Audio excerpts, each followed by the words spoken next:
हमारे आने से पहले दर्द आता है। दर्द हमारे आने की सूचना देता है और हमारा रोना हमारे आने का सबूत देता है। हमारा जीवन दर्द से प्रारंभ होता है और उसका अंत भी दर्द पर होता है। पूरे जीवन दर्द हमारे साथ रहता है। हम नहीं चाहते कि दर्द हमारे साथ रहे। हम दर्द से डरते हैं। हम दर्द से घृणा करते हैं। हम दर्द को भगाने का, दर्द को मिटाने का प्रयास करते हैं। लेकिन ना तो दर्द मिटता है और ना दर्द कहीं जाता है। वो रूप बदल बदल कर आता रहता है और हमें सताता रहता है। हम पूरे जीवन दर्द की दवा ढूंढते रहते हैं, लेकिन कोई भी दवा हमें नसीब नहीं होती। तो क्या वाकई में दर्द की कोई दवा नहीं है? यदि है तो क्या? तो इसका उत्तर गालिब ने एक शेर में दिया है। गालिब कहता है, इशरते कतरा है दरिया में फना हो जाना, दर्द का हद से गुजरना है दवा हो जाना। वो कहता है कि यदि दर्द हद से आगे बढ़ जाए तो वो दर्द दवा बन जाता है। क्या आप गालिब की इस बात से इत्तेफाक रखते हैं? क्या आपको लगता है कि वाकई में दर्द की ऐसी कोई हद हो सकती है जिससे आगे यदि दर्द बढ़े तो वो सुकून देने लगता है, दर्द दवा बन जाता है? क्या आपको लगता है कि ऐसा संभव है? क्या आप गालिब के शेर में कुछ सच्चाई अनुभव कर पा रहे हैं, या फिर आपको लग रहा है कि ये बस शायर का एक ख्याल है, कवि की कोरी कल्पना है, ये बिल्कुल बेतुकी बात है? ऐसा नहीं हो सकता कि दर्द कभी दवा बन जाए।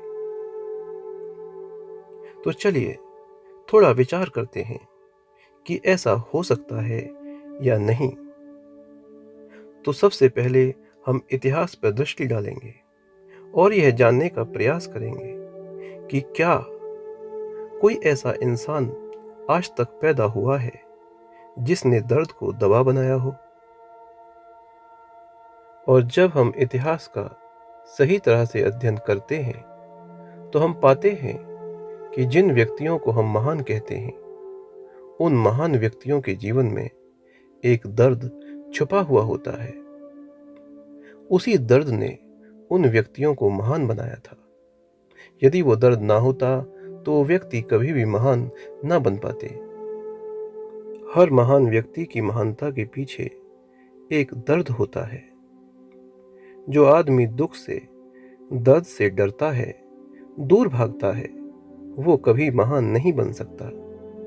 महान बनने के लिए दर्द से दोस्ती करनी पड़ती है, उसे स्वीकारना पड़ता है, उसके साथ जीना पड़ता है, क्योंकि दर्द ही तो इंसान को महान बनाता है। दर्द कुदरत का कोई दंड नहीं है, एक खूबसूरत उपहार है। दर्द ईश्वर का एक बुलावा है कि हे इंसान, जाग और कब तक सोता रहेगा। छोड़ इस तुच्छ अस्तित्व को, ये तेरे लायक नहीं है।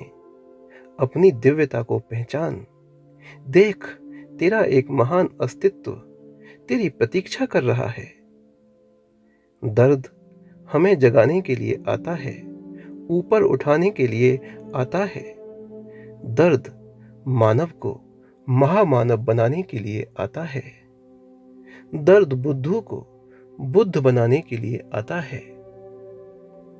दर्द भयानक दिखने वाला वो देवता है जिसे देखकर अज्ञानी डरते हैं, उससे दूर भागने की कोशिश करते हैं और पूरे जीवन भयभीत रहते हैं। किंतु बुद्धिमान उस देवता को प्रेम पूर्वक नमन करते हैं, उसके दर्शन करते हैं, उसकी शिक्षाओं को ग्रहण करते हैं और अपना विकास करते हैं।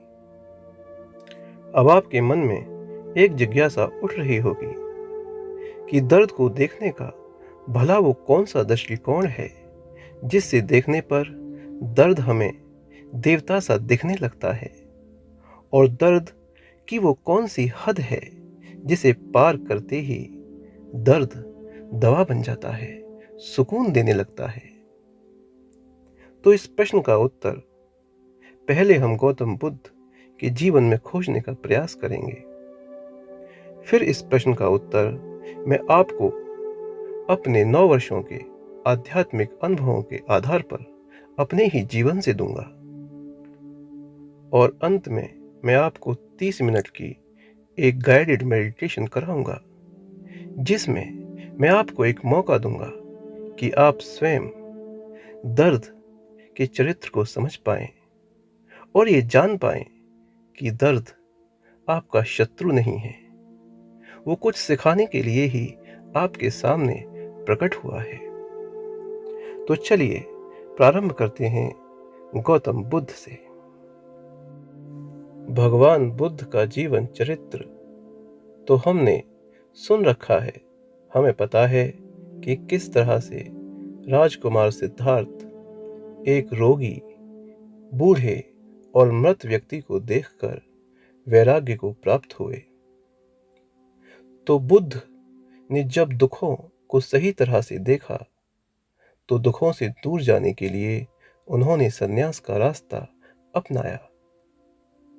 लेकिन कुछ लोग सोचते हैं कि ऐसा भला कैसे हो सकता है? क्या बुद्ध बचपन में कभी खेलते नहीं थे? क्या बुद्ध को खेलते समय चोटें नहीं लगी? क्या बुद्ध कभी बीमार नहीं हुए? बीमार तो हुए होंगे, चोटें भी लगी होंगी।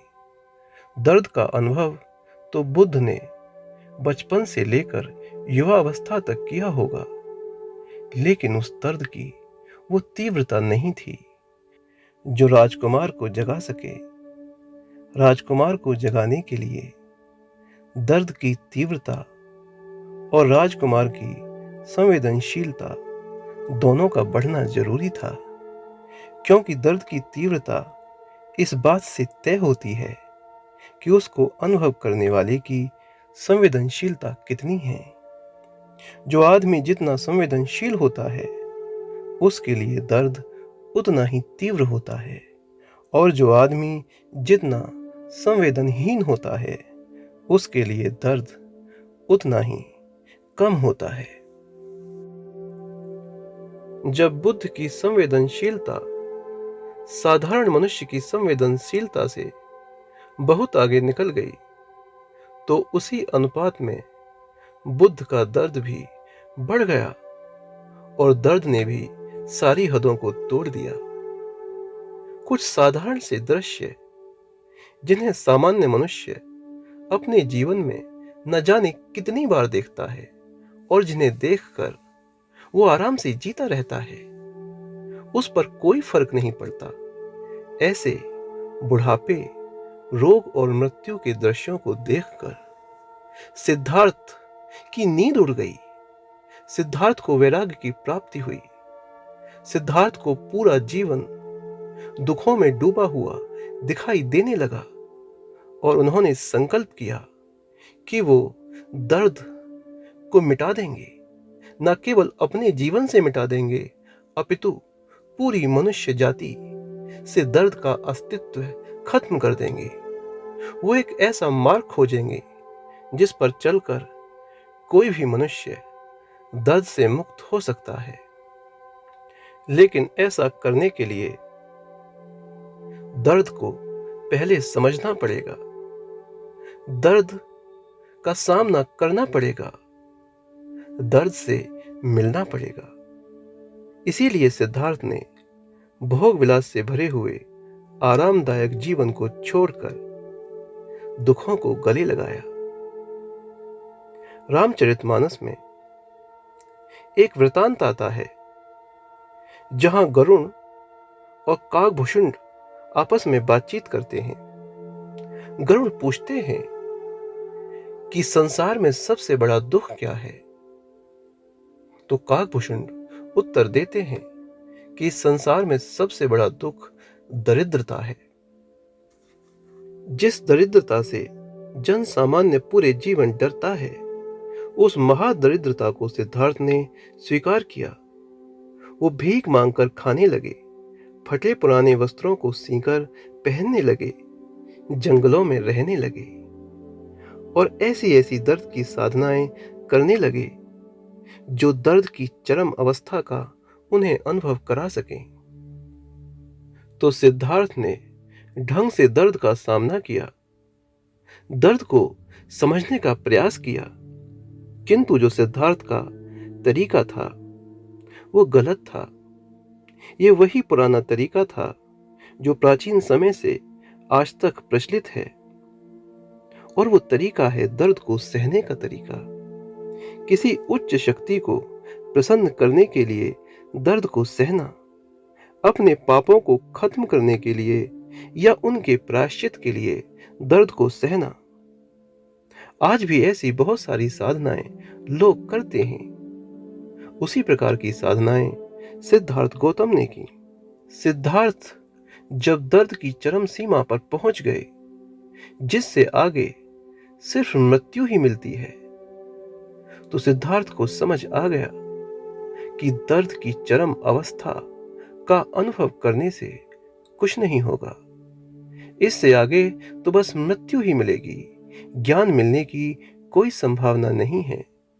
सिद्धार्थ को समझ आ गया कि जबरदस्ती दर्द को पैदा करना और फिर उसे सहना कोरी मूर्खता है। ये तरीका प्राकृतिक नहीं है, ये अप्राकृतिक तरीका है। और सिद्धार्थ ने इस सत्य को जानकर दर्द की साधनाओं को त्याग दिया।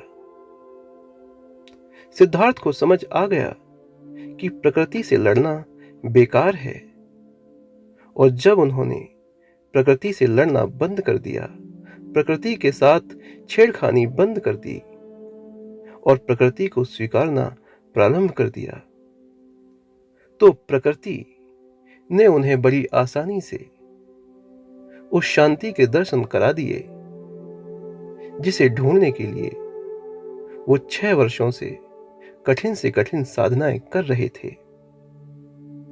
बुद्ध ने जब बिना किसी छेड़खान के सांसों को उसके प्राकृतिक स्वरूप में अनुभव किया, तो सांसों ने ही बुद्ध को उस महान शांति के दर्शन कराए, जिसे अनुभव करने के बाद बुद्ध को समझ आ गया कि यही वो रास्ता है जो मुक्ति तक जाता है, जो निर्वाण तक जाता है। और बुद्ध ने उस शांति में डुबकी लगा दी, और जब बुद्ध उस शांति में गहरे उतरते गए तो उन्हें निर्वाण के दर्शन हुए। वो शांति ही निर्वाण का द्वार थी। निर्वाण प्राप्ति के बाद भगवान बुद्ध ने बताया कि ऐसा नहीं है कि शांति सिर्फ सांसों को देखने से ही प्राप्त होती है। उन्होंने कहा कि शांति तो किसी भी प्राकृतिक घटना के साक्षी बनने से प्राप्त की जा सकती है। जो दृष्टि राग, द्वेष और मोह से मुक्त है, वो दृष्टि बुद्ध की दृष्टि है। उस दृष्टि से यदि किसी भी चीज को देखोगे तो वही चीज आपको शांति देने लगेगी। तो जो दृष्टिकोण है वही शांति का जनक है। दृष्टिकोण जब तक नहीं बदलेगा तब तक शांति प्राप्त नहीं की जा सकती। और इसी दृष्टिकोण को बुद्ध ने विपश्यना की संज्ञा दी। विपश्यना है प्रकृति के सामने आत्मसमर्पण। विपश्यना है प्रकृति को स्वीकारना। विपश्यना है प्रकृति का निर्दोष अवलोकन। विपश्यना किसी भी प्राकृतिक घटना को आधार बनाकर की जा सकती है। सांसों को देखकर, विचारों को देखकर, आवाज को सुनकर, प्राकृतिक दृश्यों को देखकर और यहाँ तक कि दर्द को महसूस करके भी विपश्यना की जा सकती है। जिस दर्द ने सिद्धार्थ को सुख की नींद से जगाया, जिस दर्द ने सिद्धार्थ को अति की साधनाओं से हटाया, उसी दर्द को जब बुद्ध बनने के बाद सिद्धार्थ ने निर्दोष दृष्टि से देखा तो पाया कि वो दर्द भी शांति तक पहुंचाता है। यदि उसे देखने का तरीका सम्यक हो तो दर्द भी शांति का आधार बन सकता है, दर्द भी दवा बन सकता है। भगवान बुद्ध का जीवन गालिब के शेर को सत्यापित करता है कि दर्द का हद से गुजरना है दवा हो जाना।